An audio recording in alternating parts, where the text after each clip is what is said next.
Një 28 vjeçare nga Çegrani ka tentuar të vetvritet duke konsumuar 40 tableta të llojeve të ndryshme, pas ndihmës mjekësore që i është dhënë në Spitalin e Gostivarit dhe për shkak të seriozitetit të përkeqësimit shëndetësor, ajo është transferuar për në klinikat e Shkupit.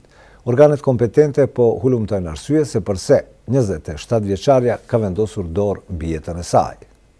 Mbrëmë rreth orës 20 në Spitalin e Përgjithshëm të Gostivarit është dërguar një 28 vjeçare me inicialet MA nga Çegrani, e cila paraprakisht është helmuar me 40 tableta të llojeve të ndryshme.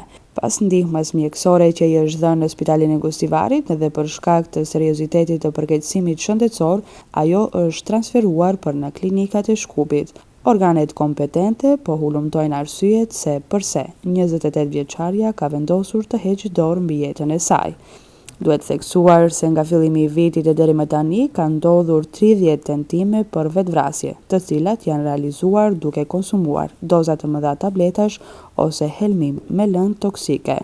Nga numri i përgjithshëm i atyre që kanë tentuar të vënë dorë mbi jetën e tyre, 20 i takojnë gjinisë femrore, nga mosha 18 deri 30 vjeçare.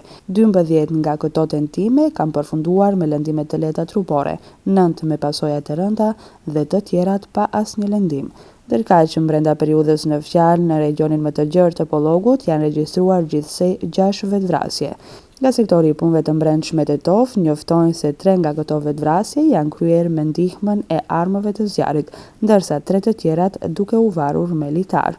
Të vetvrarët kanë qenë të moshave të ndryshme, por pjesa më e madhe e tyre i përkasin moshës mbi 30 vjeçare, ndërkaq përsa i përket gjinisë, 3 kanë qenë meshkuj dhe 3 femra.